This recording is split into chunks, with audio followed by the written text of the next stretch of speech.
Now we're going to mount our door over here. And we're going to use all these different types of hinges.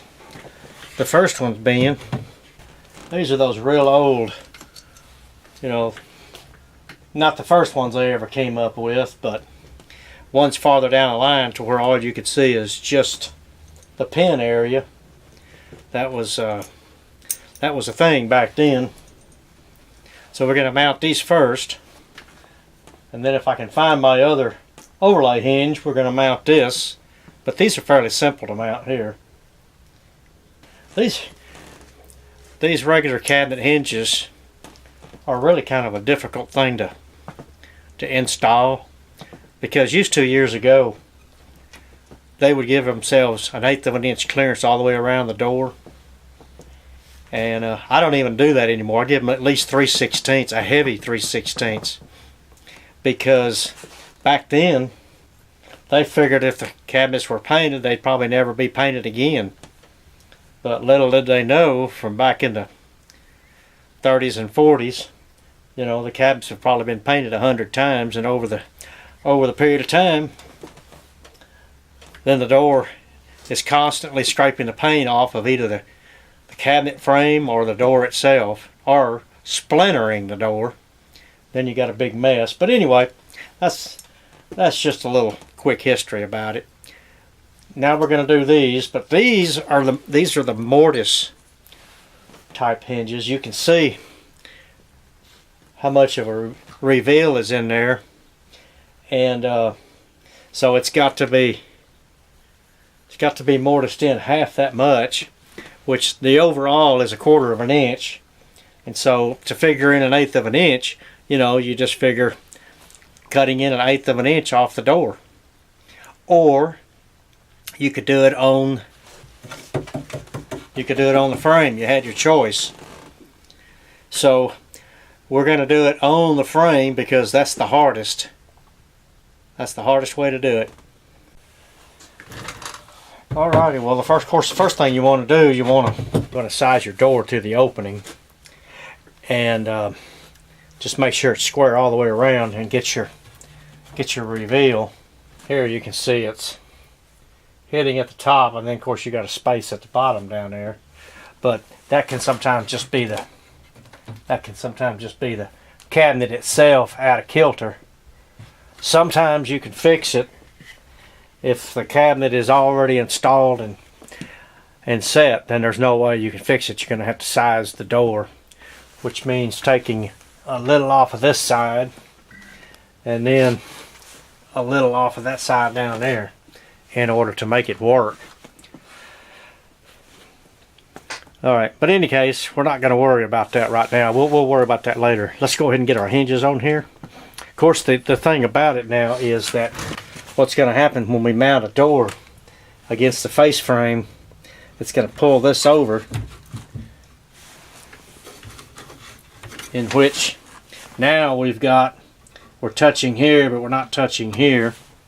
And the same thing on the bottom, touching on the bottom, but we got space over here. So that means you have to work with this door to get it trimmed up. You can usually do it on a table saw, or you can use your planer, whichever is easiest for you. Table saw is always easiest for me. Well, back in the heydays, the stiles on all the cabinets had to be overhung the cabinet because they didn't know which side the hinges were going to be hanging on. So in this case, since we're overhung over here and the stiles are not overhung over here, is where we're going to mount our other hinges. We're going to use this side here. Well, the first thing I'm going to do is I'm going to mount it on the stile, because we're going to do it both ways. We're going to mount it on the stile, and then we're going to mount it on the door. So what we're going to do is we're going to have to mortise in.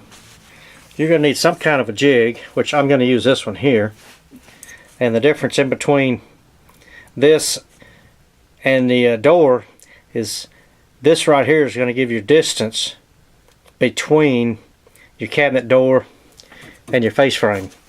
So when you make one of these up, you got to make sure that this distance is what you want, which this is not. I'm going to have to add a 1/16 of that, because right now it's 1/8 of an inch. We need 3/16.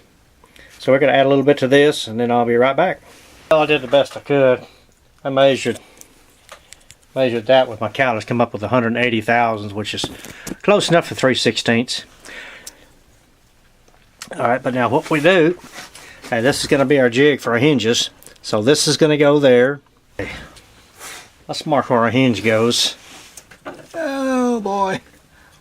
Okay, you want this right against the flush, against your stile, and you want it all the way up, because this is something that has to be pretty much perfect.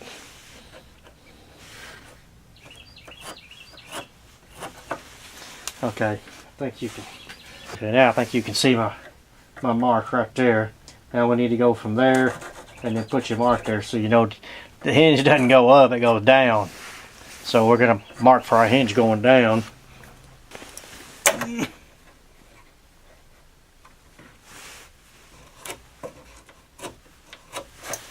Okay, that's what we need to do, and I'm going to do it the way they used to do it 50 years ago. Okay, what you do is then you get your saw. You make all your cuts.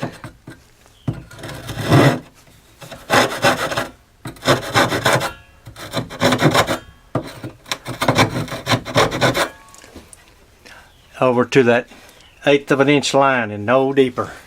Throw your hinge back on there and make sure. Oh yeah, see, I cut one too many. Darn it. Okay, well anyway. Alright, but now we're going to run our, this is where you need one of those little tracers where you can come down that 1/8 of an inch.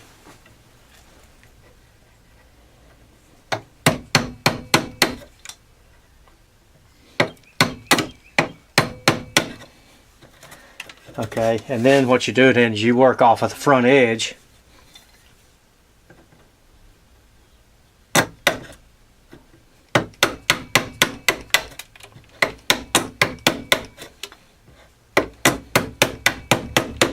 I mean, you have to remember back then, you know, they didn't have a lot of the like routers and stuff like that we've got nowadays.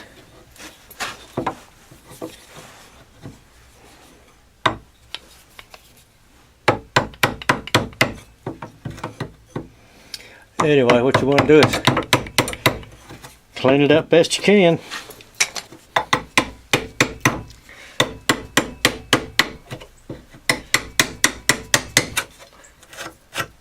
Alright. And now remember, they did make mistakes back then too. Okay, and then they would finish it up with a file. I don't have my wood rasp file, but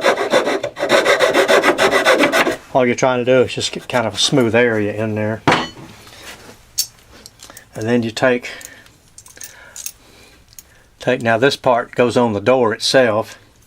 This part will mount inside with just the pin showing. Okay. There. And make sure your hinge lines up on the top of your jig. So it does, so let's go ahead and, of course back then they had a Yankee, now we're just going to use the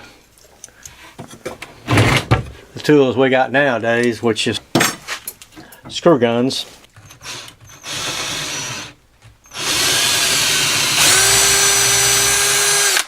There you go.